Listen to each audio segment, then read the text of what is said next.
Assalamualaikum warahmatullahi wabarakatuh. Salam sejahtera untuk kita semua. Mari kita panjatkan puji syukur kepada Tuhan Yang Maha Kuasa yang telah diberikan kepada kita nikmat sehat tentunya. Perkenalkan, saya Agus Teddy dari Seksi Pencegahan dan Pemberdayaan Masyarakat BNN Kota Singkawang. Dalam hal kegiatan ini, kita selaku BNN mengucapkan terima kasih atas kehadiran dari rekan-rekan kita dari sekolah SMA 2 Kota Singkawang.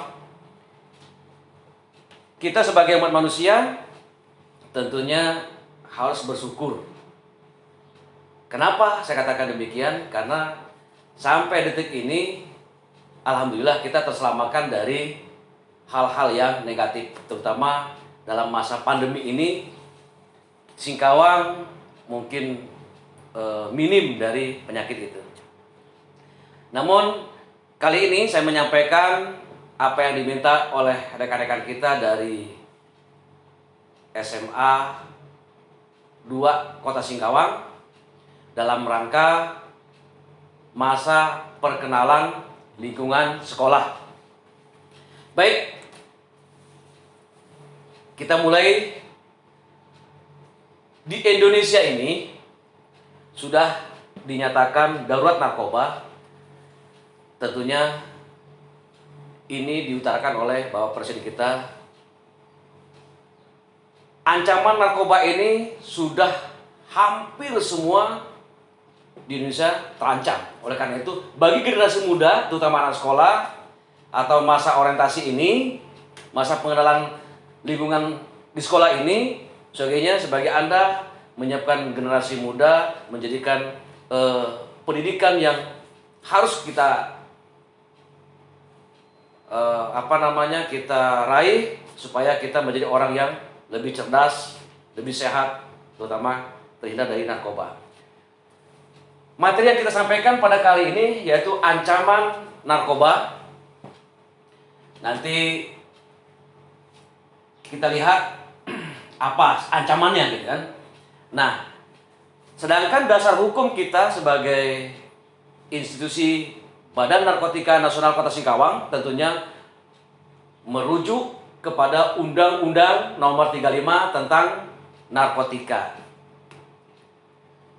Selanjutnya, kalau bicara masalah bahaya narkoba, maka tentunya kita harus mengenal apa itu narkoba. Kalau secara umum ya, dan ini sudah tidak asing lagi di telinga dan mata kita, apa sih narkoba itu? Nah, narkoba yang dimaksud adalah narkotika, psikotropika, dan zat adiktif, zat bahan adiktif lainnya.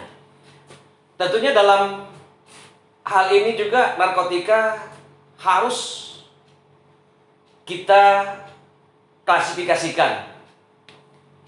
Ada golongan 1, ada golongan 2, ada golongan 3. Apa yang dikandung dengan narkotika golongan 1? Jadi, narkotika golongan 1 itu adalah zat narkotika yang tidak boleh kita gunakan dengan alasan apapun. Umpama seperti sakit atau hal lain. Itu tidak boleh. Kenapa? Karena ini bukan dikatakan obat yang menyembuhkan. Ingat ya, obat ini bukan menyembuhkan. Sehingga apapun orang yang dalam kerangka ingin menyembuhkan, itu salah. Itulah dinamakan penyalahgunaan. Maka yang kita khawatirkan di generasi muda ini adalah penyalahgunaannya itu. Memang ada manfaatnya, memang ada gunanya.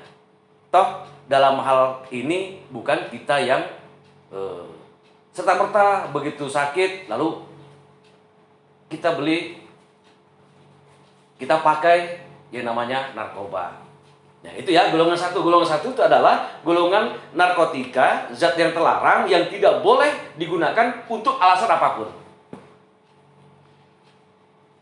Sedangkan yang kedua adalah golongan narkotika golongan 2, di dalamnya mempunyai daya ketergantungan menengah. Ini digunakan boleh untuk alternatif penyembuhan atau pengobatan. Namun ini harus digunakan secara sah, secara aturan yang berlaku. Tentunya ini adalah para medis atau mungkin dinas kesehatan atau dokter sekalipun yang memberikan satu anjuran harus menggunakan. Sedangkan golongan narkotika golongan 3 mempunyai daya ketergantungan yang sangat rendah. Namun toh apabila golongan 3 juga ini digunakan secara tidak seaturan, tetap ini dinamakan dengan penyalahgunaan. Apa butuh diantaranya? Seperti terkandung di dalamnya adalah obat penenang. Apa itu obat penenang? Ya ketika mengkonsumsi obat, orang itu menjadi tenang. Apa contoh diantaranya? Ialah kodein, atau obat batuk, atau obat-obat yang terkandung di dalamnya. Sedangkan dari narkotika tadi adalah ada namanya psikotropika. Psikotropika itu adalah zat yang di dalamnya tergantung atau mengandung ketika dikonsumsi akan menimbulkan stimulan. Jadi efeknya kepada pribadi kita atau kepada fisik kita, sehingga akan mengubah bagaimana sifat yang akan terjadi. Makanya di sana ada namanya depresan, ada namanya stimulan, dan ada namanya satu lagi. Nah, kita coba bahas nanti ya. Kita lanjutkan dulu. Bahan adiktif. Sekarang bahan adiktif adalah suatu zat yang dimana ketergantungannya akan terasa kepada diri kita. Contohnya seperti bahan adiktif rokok, kemudian alkohol ya, kemudian kopi, termasuk kopi. Itulah bahan adiktif. Artinya ketika digunakan, dikonsumsi oleh manusia, maka akan ada efek ketergantungannya. Itu dinamakan bahan adiktif. Termasuk, ingat ya, ada bahan adiktif itu ketergantungannya itu tidak termasuk narkotika tetapi mematikan. Kita lihat nanti. Oke, kita lanjut pembahasannya. Di Indonesia ini, dari mulai pekerja, kemudian rumah tangga, bahkan pelajar sekalipun sudah masuk ke dalam penyalahgunaan ini. Apalagi kita dengar ya, para penegak hukum, kita melihat di berita-berita seorang penegak hukum pengedar narkoba, seorang penegak hukum mengkonsumsi narkoba. Nah, itu salah kaprah. Bukan salah institusi penegak hukumnya, tetapi adalah oknumnya ya. Jadi adik-adik, untuk siswa-siswa yang baru, tolonglah jaga, tolonglah kita selalu waspada terhadap jaringan-jaringan atau pengedar-pengedar narkoba. Kita lihat nanti bahwa kalau secara di prevalensi, estimasi dari kurun waktu sampai sekarang ini, kita lihat di 2017 ini BNN RI sudah mengadakan survei bersama dengan Universitas Indonesia, kalau tidak salah UI ya. Dan di sana dikategorikan pengguna narkoba melalui pekerja, rumah tangga, dan pelajar. Dan ternyata pelajar ini angkanya sangat fantastis. Rumah tangga sekitar 6.030.909. Untuk pekerja 2.202.12 orang. Nah, sementara pelajar ya mungkin kita ini harus kita waspadai ya. Kakak-kakak kita lihat kakak-kakak kita tuh. Kalau sudah perlakuannya, gayanya, nah ini perlu dicurigain ya. Jangan sampai kita ikut kalau memang itu perbuatan yang jelek, ya kita ikutin. Sebagai generasi muda, sebagai milenial kita harus sehat dan bahagia tanpa narkoba. Jadi pelajar itu sudah 2017 itu sudah mencapai 8.085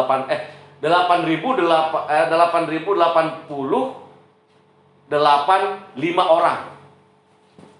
Sementara untuk angka penyalahgunaan di 2019 memang agak menurun.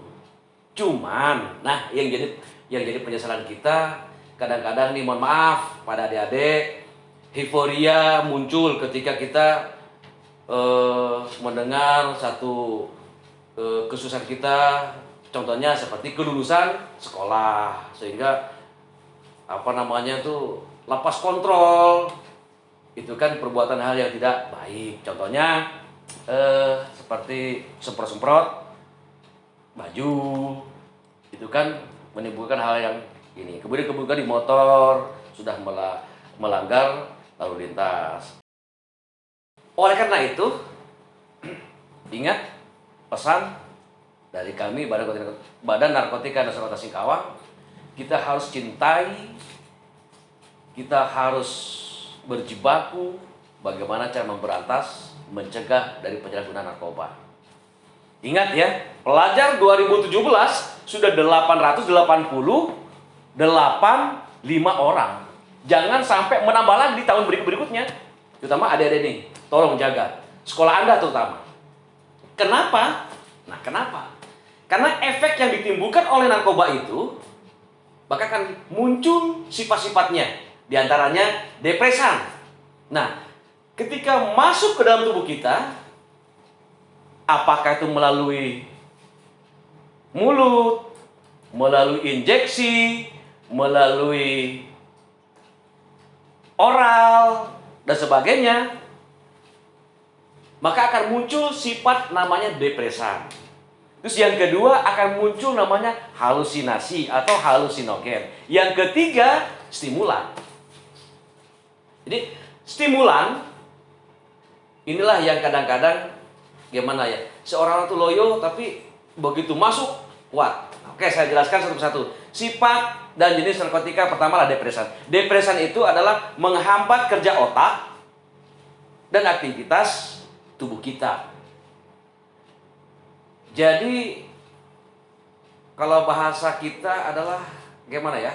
Telat mikir, tell me ya, telat mikir. Ketika disuruh orang tuanya kayak orang bodoh, kayak orang linglung.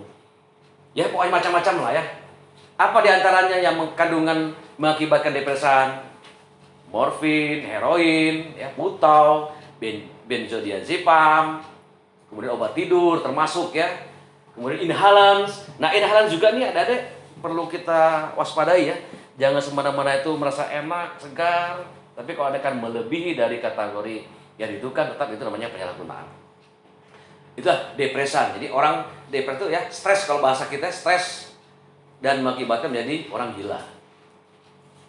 Orang ganteng, orang cantik, orang kuat, orang penegak hukum, kiai sekalipun, ustadz sekalipun, guru sekalipun, kalau sudah kena seperti ini, tidak ada maaf, tetap akan menjadi stres.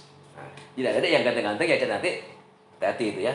Jangan sampai kalian lalu di sekolahan macam orang linglung, ditanya sama Pak Guru, ini pertanyaannya, jawabannya menyimpang. Nah, itu kan sudah kita curiga kan. Terus yang kedua, sifat dan jenis narkotika akan mengakibatkan halusinasi. Halusinasi ini adalah eh, hayal ya. Hayalannya terlalu berlebihan sehingga bayangan-bayangan, bisikan-bisikan dalam memori kita ini akan muncul tiba-tiba, padahal itu adalah semacam gimana ya, metaforgana ya, mata morgana. Jadi apa namanya, ada tapi orang lain tidak bisa merasakan. Itu bisikan. Bisikan. Tiba-tiba sedang melamun, orang teriak histeri, tiba-tiba pingsan. Nah ini hati-hati adik-adik. Ini kadang-kadang di sekolah kan tiba-tiba kalau MOS atau masa orientasi itu kan pingsan semua tuh. Kakak-kakak boleh diperiksa itu. Dikhawatirkan di latar belakangi hal-hal yang mengakibatkan itu tadi. Maklum ya, di Singkawang ini mohon maaf 2012 itu kami pernah survei dengan pemuda Singkawang. Ada satu kelompok penghisap lem. Nah, dia yang sebutkan tadi ya, lem yang bukan narkotika tapi efeknya itu justru mematikan. Ini salah satunya lem. Jadi di Singkawang ini tahun 2012 kalau tidak salah itu kita coba cek, ternyata ada 200 titik pengguna penghisap lem. Siapa mereka? Ya ini masa-masa masih anak kecil kan, anak sekolah, SD, anak sekolah, SMP, apalah yang dicari coba.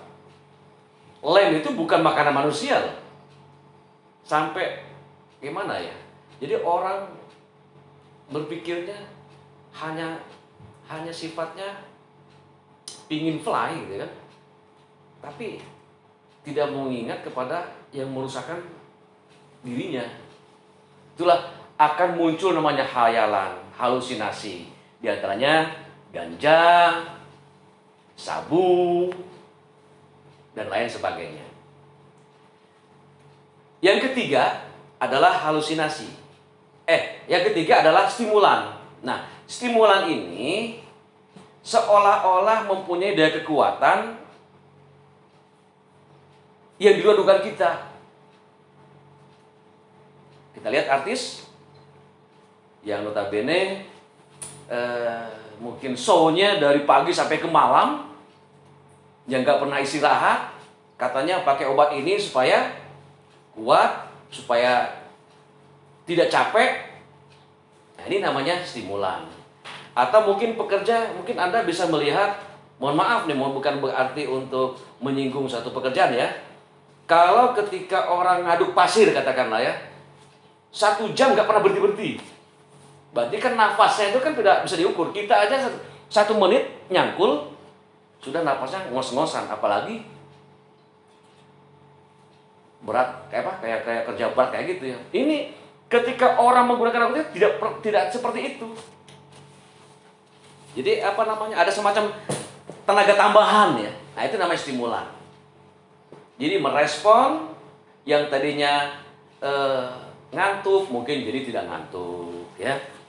Yang tadinya lemas sehingga menjadi orang seperti kuat. Itu padahalnya sementara. Makanya tidak hayal seperti driver ya, taksi, kemudian pengendara bis dikhawatirkan menggunakan itu. Kenapa? Karena perjalanan jauh seperti itu, PP aja sudah berapa jam, tapi mereka merasa kuat. Nah, dikhawatirkan seperti itu. Jangan sampailah ada dari kita menggunakan seperti itu. Terutama nih ketika menjelang menjelang ujian ya, sekolah supaya fresh katanya kan, supaya tidak ngantuk, lalu minum atau mengkonsumsi narkoba. Jadi stimulan ini adalah merangsang sistem saraf atau sistem saraf pusat menjadi semangat berlebihan. Itulah stimulan ya. Di antaranya kokain, sabu, ekstasi atau inek ya. Bahkan sekalipun bahan adiktif seperti tembakau atau mungkin kopi sendiri ya. Kopi juga itu kadang-kadang membuat berstimulan. Contohnya kalau orang tua kalau nggak ngopi ngantuk, kan? Nah itu namanya stimulan. Ketika minum kopi seperti tidak ngantuk. Kalau kopi berarti ini kan bahan adiktif ya, bukan bahan zat narkotika golongan 1. Yang dimaksud saya adalah yang berbahaya ada stimulan itu adalah jenis kokain, sabu, kemudian ekstasi, inek, itu ya yang menjadikannya. Nah, ada lagi yang kalian harus waspadai, dan ini sudah menjadi tren, hampir-hampir menyebar ke kita, sudah ditemukan di Gerobokan ya, Jawa Tengah, kemudian Jakarta, seorang atau kelompok anak-anak yang notabene mungkin putus sekolah sehingga tidak punya perlindungan atau tidak punya kasih sayang, mereka sama mereka ingin happy, lalu menggunakan zat yang dinamakan zat klorin. Mereka mungkin tidak menyangka bahwa itu adalah zat yang sangat berbahaya, tetapi ketika coba di dalam kandungannya itu ada namanya zat klorin. Ingat ya, zat klorin ini dan mudah kita cari dan mudah kita dapat dan harganya terjangkau, yaitu pembalut wanita ya, hati-hati. Itu kalau Anda gunakan sama halnya seperti menggunakan narkoba, walaupun ini zat yang mungkin belum dikategorikan zat narkotika. Jadi ya, bagi anak-anak yang perempuan, mohon maaf, jangan buang sembarangan ya, karena mengakibatkan itu tadi disalahgunakan, ya akibatnya menjadi negatif ya. Kemudian yang kedua, memang ada zat yang saya katakan tadi tidak termasuk zat narkotika tetapi mematikan. Apa diantaranya? Yaitu lem. Nah adik-adik, mohon maaf berarti Bapak menyinggung atau hal gimana ya, yang dulu mungkin di sekolah SD-nya pergaulannya kurang ini, nah akan dampaknya kita lihat. Kakak-kakak kelas, perhatiin tuh adik-adiknya, ketika sudah berbeda haluan, ketika di sekolah, nah, perlu dicurigai. Kenapa? Karena memang kalau orang yang ketika mengkonsumsi narkoba lalu terus, maka efeknya akan kelihatan ya.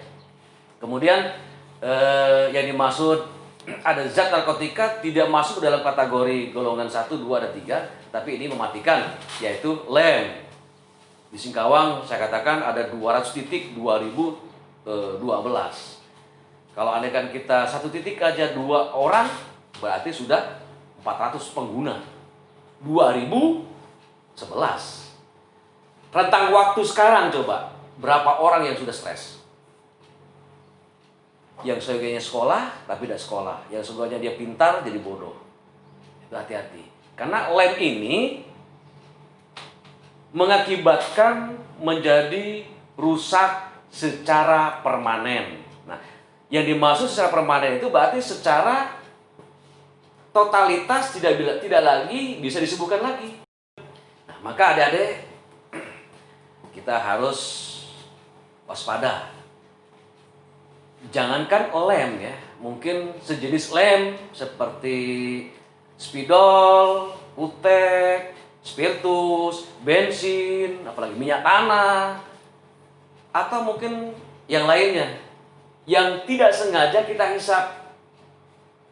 Makanya adik-adik kalau punya adik di rumah suka menggunakan spidol, dihirup-hirup, bisa-bisa gitu, itu tolonglah disampaikan. Kenapa? Karena zat di dalamnya ada namanya aibon. Nah, aibon inilah zat yang merusak kepada saraf kita, sehingga saraf kita menjadi rusak secara permanen. Apa contohnya kalau andaikan ketika pengguna ini umpama dia tidak mampu berpanas-panasan lama. Contohnya ketika upacara tiba-tiba pingsan. Nah, karena membrannya ada tipis, ya kan? Jadi orang yang sehat otaknya itu full, seger. Tetapi kalau orang yang narkotika, orang yang kena narkoba, maka otaknya tuh akan mengecil, mengering bahkan. Makanya wajar kalau Anda kan beberapa ribu saraf menjadi rusak. Ya. Kita lanjut bahwa mungkin masa mencari jati diri inilah mungkin dunia remaja ya. Kalau bisa dekatlah sama teman-teman yang bergaul yang baik ya. Dekatilah orang tua, minta nasihat orang tua, jangan sampai orang tua dimusuhin. Kenapa? Karena biasanya orang salah bergaul masih mengakibatkan akan fatal. Nah, adik-adik, karena masa kalian ini, ada dunia remaja ini memiliki karakteristik yang rentan terkena narkoba. Di antaranya mudah dipengaruhi teman, karena ingin rasa ingin tahu, jadi kepo ya. Kemudian rasa ingin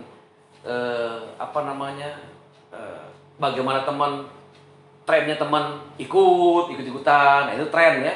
Kemudian merasa dalam satu kelompok ikut, maka akan muncul seperti geng ya. Nah itulah akan mengakibatkan ke hal-hal yang akan nanti larinya ke sana. Itu salah satunya karakter remaja ya. Atau mungkin kadang-kadang remaja ini mencari sensasi ya, ingin dilihat, ingin dipuji, semacam-macam. Sehingga merasa dirinya masih mampu, masih kuat. Padahal itulah awal dari Anda terjerumus dari narkoba. Kemudian adik-adik, bagaimana cara mengatasinya ketika Anda di masyarakat, Anda bergaul, Anda di sekolah, Anda di rumah, dan sebagainya? Maka haruslah berjibaku, haruslah saling menegur, saling memberikan larangan. Ini jangan, ya kan? Karena kalau sudah terkena akan muncul namanya gejala. Pertama, susah diajak bicara. Yang dimaksud dengan susah bicara itu karena otaknya sudah tidak lagi mampu untuk berbicara secara fasih. Berarti itu sudah keterlaluan. Yang tadinya normal ngomongnya menjadi pelo ataupun kayak cadel, ya kan? Kayak orang bingung gimana ya kalau ditanya ya gelagapan ya. Kemudian suka menyendiri atau murung. Yang tadinya ceria tiba-tiba mengasingkan diri. Kemudian mudah tersinggung ya. Kemudian sudah sering melakukan kebohongan ya. Kemudian susah menepati janji, alasannya bermacam-macam ya kan. Kemudian selalu tampak gelisah, selalu merasa dia curiga tanpa ada alasan. Walaupun itu teman, kadang-kadang teman menyapa saja seolah-olah dia itu mengajak berantem. Nah, itu kan sudah asumsinya sudah beda. Melihat orang yang baik dikatakan dia itu bengis. Jadi kebalikannya. Jadi distori waktu ya. Siang jadi malam, malam jadi siang. Kita lanjut. Nah, adik-adik, oleh karena itu, jika Anda ingin menjadi orang sukses, jika Anda menjadi orang yang baik, janganlah coba untuk narkoba. Sekali mencoba, maka Anda akan susah untuk kembali. Kalau kita perjalanan itu kita ada ongkosnya berangkat, tapi tidak punya ongkos pulang. Nah itu, jadi susah untuk kembali. Kenapa? Karena rehab dimanapun, tempat rehabilitas dimanapun, rehabilitasi hanya mampu memulihkan ya, bukan menyembuhkan. Mohon maaf, Makanya jangan coba-coba. Kenapa? Karena mereka sudah terkontaminasi dalam pemakaian yang jumlahnya banyak. Mumpung masih muda, masih belum terjerumus, ayo kita hindari. Kita lanjut. Kemudian narkoba, adik-adik, kalau sudah terjerumus maka apa namanya ya, yang namanya tadi depresan, stimulan dan halusinogen ini menjadi hal yang memang butuh melekat padanya, sehingga untuk munculnya itu ketika dia apa namanya mau lepas dari narkoba, maka sakitnya luar biasa. Dia seolah-olah gimana ya, merasa dia sakit, kemudian minum lagi baru sembuh, gitu kan? Sakit sembuh, jadi tidak ada hentinya. Nah disitulah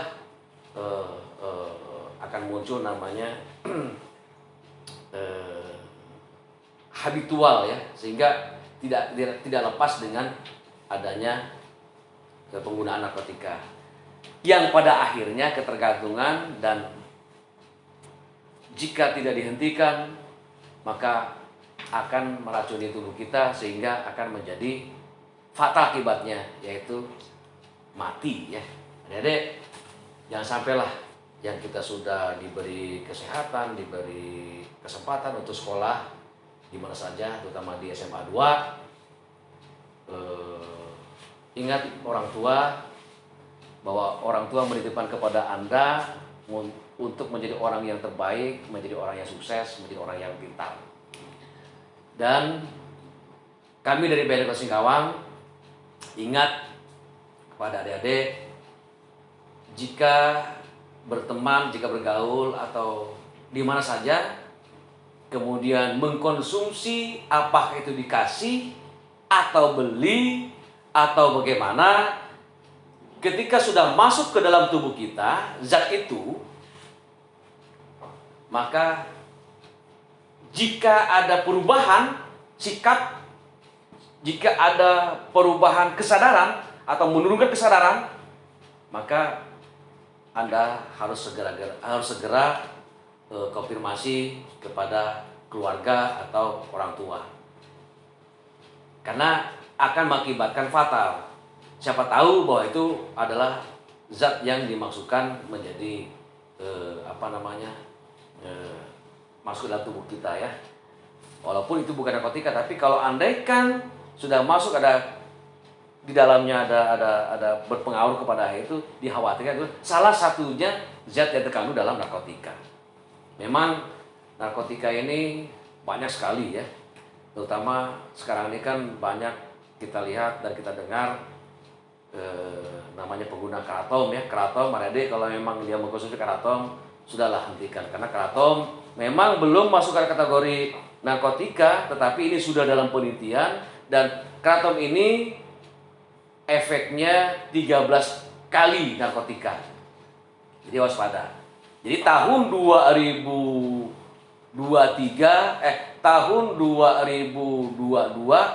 maka kratom ini akan dijadikan salah satu zat narkotika, atau mungkin akan diputuskan salah satu dari zat narkotika. Mungkin ini adik-adik, mudah-mudahan apa yang saya sampaikan menjadi hal yang tidak boleh diabaikan. Ya, artinya bahwa harus kita waspadai terhadap bahaya narkoba, karena narkoba akan menjerumuskan, bukan untuk membahagiakan. Sehat, bahagia tanpa narkoba. Stop narkoba, dan terima kasih. Assalamualaikum warahmatullahi wabarakatuh.